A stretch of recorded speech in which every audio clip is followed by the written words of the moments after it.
These two big houses were his. This was his and the second one was of his brother.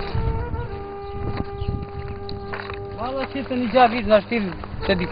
better if he doesn't go there. He doesn't feel very well.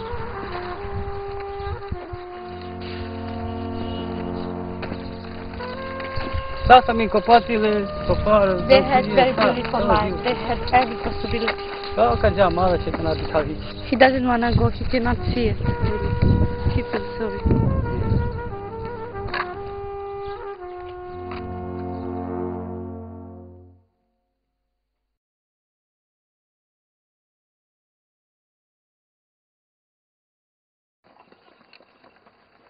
On June 16, 1999, 4 days after victorious NATO troops occupied Kosovo, roving bands of ethnic Albanians attacked almost every gypsy community in Kosovo.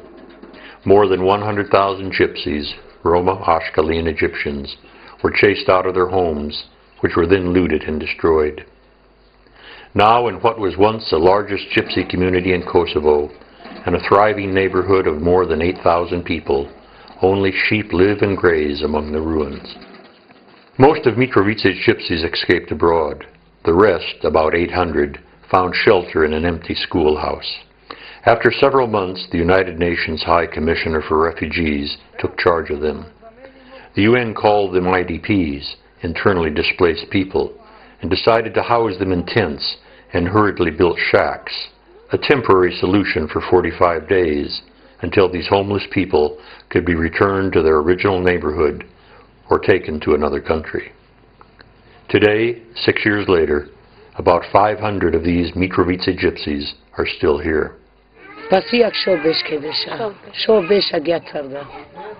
Nijedna organizacija do sada ne pomogne ovim Romima.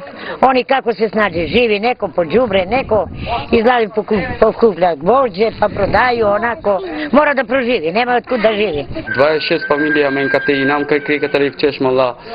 Vite pija, vite naja, vite za kuvanje sve. The shacks in these camps were not built by the gypsies, but by UNHCR and their implementing partner, Action by Churches Working Together. Old lead-painted boards, overflowing septic tanks, and sometimes no running water for up to 6 months have made living conditions unbearable. But worse than the conditions of the camps is the location where the Mitrovica gypsies were placed, next to 100 million tons of toxic waste. Mitrovica has one of the world's largest resources of lead. The smelter at Trepčka Mines was closed 5 years ago by the UN administration to prevent further pollution. But according to Ilija Ilazovic from the Kosovo Health Authority in Mitrovica, dangers from the toxic material remain.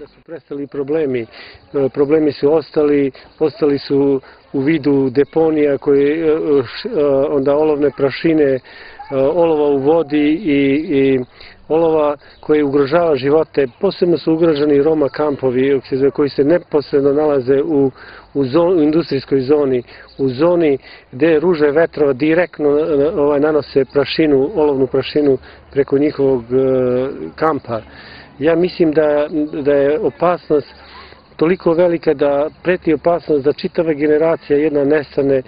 In 2000, WHO, the World Health Organization, took the first blood test for lead poisoning in the Mitrovica area.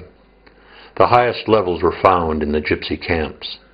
In fact, the levels were so high that a special report prepared for the UN recommended immediate evacuation of the camps and fencing off of the toxic land so other people couldn't accidentally enter.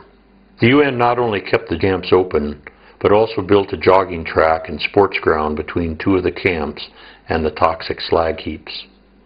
Called the Alley of Health, the UN sign advises using these sporting facilities to inhale the odor of health.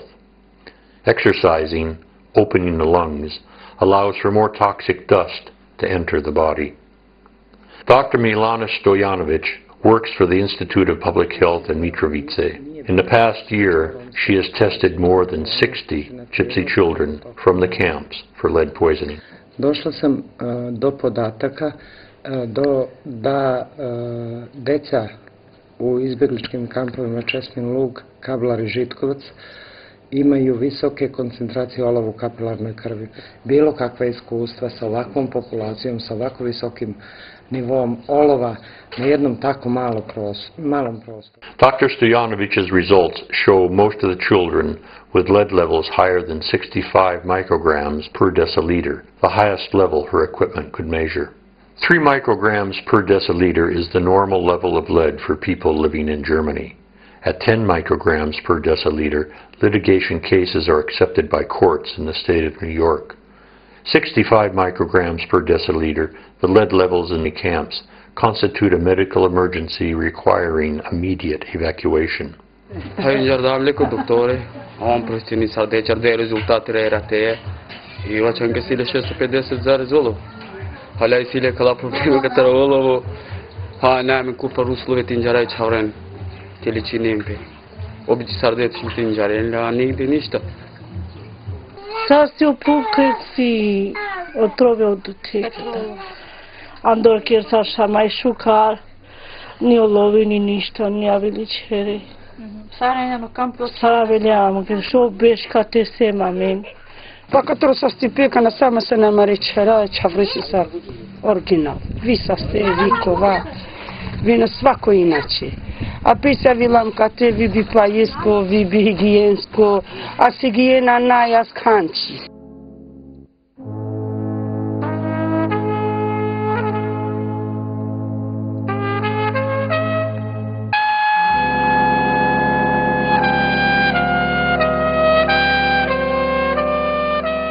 It is reasonable to assume this woman was affected by lead poisoning due to the high level of lead found in her children's blood. Young children under the age of 6 are especially vulnerable to lead's harmful health effects because their brains and central nervous system are still being formed. For them, even very low levels of exposure can result in reduced IQ, learning disabilities, attention deficit disorders, and behavioral problems. Other problems may include stunted growth, impaired hearing, and kidney damage.